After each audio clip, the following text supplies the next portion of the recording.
Good day sa inyo mga repa. Bali, prepare tayo na mag-spray nga pala tayo ngayong araw. Bali ngayong araw nga pala guys ay Huwebes.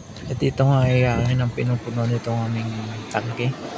Kasi yung tropa natin nandun na nakaprepare na siya dun sa baba. Bali nahila niya na yung mga hose. Bali ito nga pala yung i-spray natin ngayon guys. Buong nga pati doon sa taas. Bali lahat nga pala yan guys. Punta muna tayo dito sa baba. Titingnan natin yung tropa natin dito kung nandito pa. Bali siya ay nagpe-prepare na ng mga hose. Bali ako yung nagbabantay naman ng tubig kasi baka mapuno. Baka masobran, bumaha. Ayun yung tropa natin. Balik tayo ulit kasi kailangan nating i-monitor yung ating tubig. Baka biglang tumaas ang tubig. So mamaya na lang guys pag nag-spray na kami.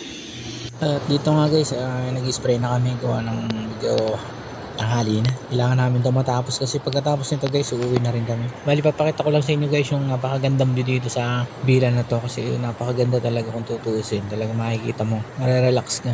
Ayun tropa natin. Bali, ibang spray nga pala natin. Lagi namang pang tagkal ng mga insekto. Dito nga dito na kami sa harapan ng bahay. Pati mangga, lahat ng pwedeng may insekto, ini-spray namin yan para hindi sayang yung bayad ng may-ari. Ayun, tropa natin si Shin, talagang napakasipag na tao niyan, guys. Tayo naman syempre, pa-picture-picture, pa-video-video lang tayo. So paano guys, thank you for watching. Hanggang dito lang tayo. Bye-bye.